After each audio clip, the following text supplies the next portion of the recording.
Jeff's and I's journey with each other, I think symbolized by that first encounter that we haven't always understood each other, and we haven't always, I think that we see the world in different ways. And I think we're in our late honeymoon right now, where we're just like, we get to see each other and we're kind of like, wow, this is still going. This is pretty good. How did this work out? Because it's really phenomenal. But I think us sticking it out with each other in certain ways has been it's the biggest thing that's happened in my life, for sure, in terms of all the things that I've learned from Jeff and that we've learned together just by having our relationship work. All the community that's connected to Jeff and I through the years, it's crazy. It's incredible. It's weird. I saw an interview that you guys did in 1990, right after, it seemed like maybe a month or so after Andy Wood had died. Yeah. And you were sort of like stuck with the album, with the Mother Love Bone, with the Apple album. And I guess it was time to promote it. And there's one point, Jeff, where you're like, yeah, like, who knows, like, what we're even going to do next. And it was, I don't know, like, how soon before that Pearl Jam came together, but it was just such a crazy moment to see captured on video. Do you remember that time? Well, yeah, and I think about that time a lot, because I think how we both reacted to Andy passing, we both handled it really different ways. Our relationship has been this slow reveal of each other and understanding each other. And I think there's a point when, like, you come from such different backgrounds and have such different sort of chemistry. I feel like it probably took 10, 15 years into our relationship where I really like trusted and really respected Stone, and I think you'd say the same thing, but I think that's been why the journey has lasted this long. I think like a part of me feels like, why did it take me that long?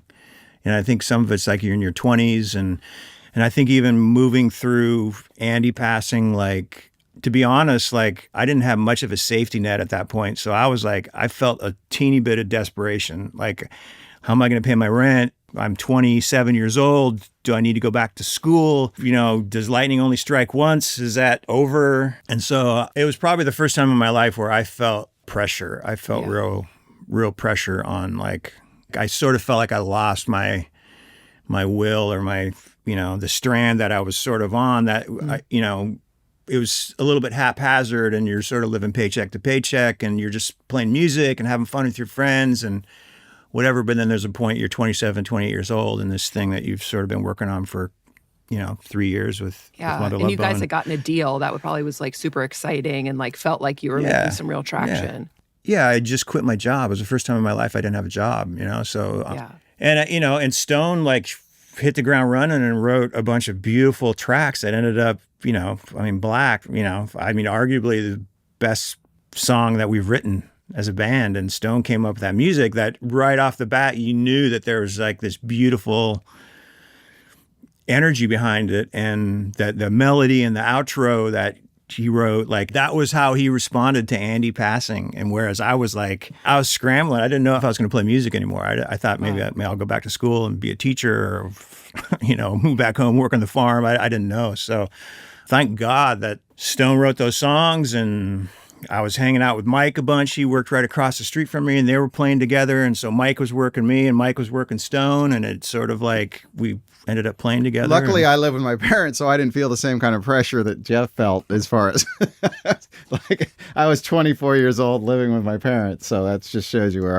I was at. But I look back at that summer as being like, just one of those moments in your life where it's like, it's just raw and real. And the way that things fell into place after that, we started playing together. We recorded with Matt Cameron, which was like also just like dreamlike. Like, we'd all loved Matt so much, but we're like, did a couple rehearsals, went in the studio with him, sort of knocked out these 6, 7 instrumental tracks. And then, the process of like, Stone had the idea like, hey, let's ask Jack Irons to play with us. We're like, we don't even have a band. Like, that was so bold, And then him suggesting, like, he goes, well, I know this guy Crazy Eddie, like, he's not a drummer, but, and so, and how fast that all happened, and like playing with Dave Cruzen and Dave Cruzen, like, you listen to what he played on on 10 and those early songs, like it informs our sound more than I think we thought at the time. Like Dave really brought a really interesting element to the band and the groove, but it happened so fast. Yeah. It's like it's nuts. You know, less than a year of us meeting Ed, we were touring with the Red Hot Chili Peppers. I mean, that's like had a record out. It's nuts. It's nuts.